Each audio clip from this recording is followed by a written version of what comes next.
السلام عليكم ورحمة الله وبركاته. اللهم صل وسلم وزد وبارك عليك يا حبيبي يا رسول الله. ازيكم يا حبايب قلبي كل متابعينا عاملين ايه؟ وحشتوني جدا جدا جدا. اتمنى منكم دعوة كده بظهر الغيب ان تدعوا لي ان ربنا يشفيني وان عينة الورم بتاعي تطلع حميدة. طبعا انا بقول ده في اول الفيديو عشان اتمنى ان كل حبايبي ما يغزلونيش، وان هم بجد يقفوا معايا بدعوة الحلوة او الناس، يعني الناس اللي نفسها تشوف شيرين تاني وتشوف شيرين كويسة بإذن الله وفي صحة جيدة بإذن الله. بحبكم جدا في الله. ربنا ينصر كل اخواتنا في فلسطين وفي السودان وكل الدول العربية ويصلح حالنا جميعا يا رب. يا رب. اصلح حال العالم كله وكفينا شر المرض والمستخبي يا رب، اللهم امين يا رب العالمين. انا يا جماعه في عز ما انا تعبانه زي ما انتم شايفين، على فكره انا مجريه الصوره.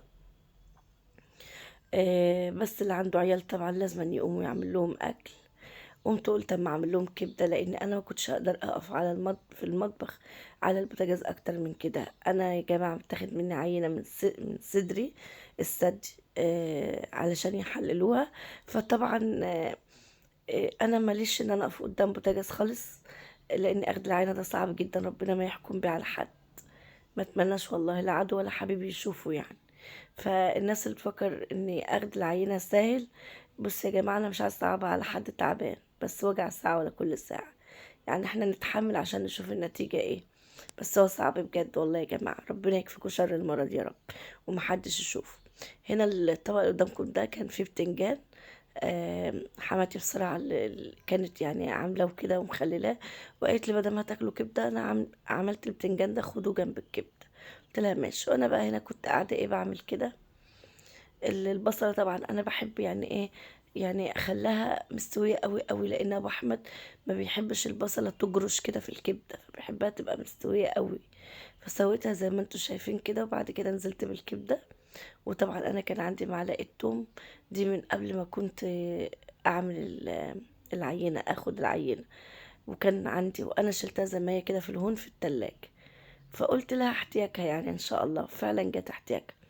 التوم بيخلي الكبده ريحتها حلوه وبيضيع الزفاره بتاعتها. زي ما انتم شايفين كده، طبعا نزلت بالفلفل الاخضر والاحمر اللي هما موجودين عندي. وطبعا حطيت كمون وحطيت فلفل اسود وحطيت 7 بهارات، والملح طبعا اللي هو كان بالثوم. وطبعا زي ما انتم شايفين بقى كده انا كان عندي عيش فينو. يعني انا ولادي احنا اصلا بناكل بعيش بلدي. فالمهم قلت لهم انا نفسي رايحه ان انا اكل الكبده في العيش الفينو. قالوا يا ماما ما تخليش نفسك في حاجه، اللي انت عايزه كله. ابو احمد راح جاب لنا العيش وعملت الكبده زي ما انتم شايفين كده. ويا رب تعجبكم والطريقه بتاعتي تعجبكم. خدوا بالكم طريقتها حلوه قوي. اللي بيحب يا جماعه الكبده البصل يجرش كده في وهو بياكله كده في بقه يعني. ما توصلوش البصل للدرجه اللي انا وصلتها، يعني ان انا اسويها قوي، لا خليها نص سوا كده. مجرد ما تبقى لونها يعني ذهبي او تدبل كده، انزلي بالكبده على طول.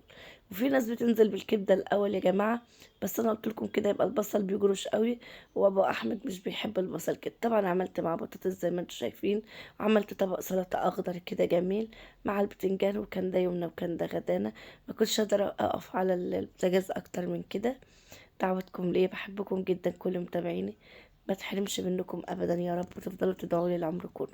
كتر الف خيركم، مع السلامه.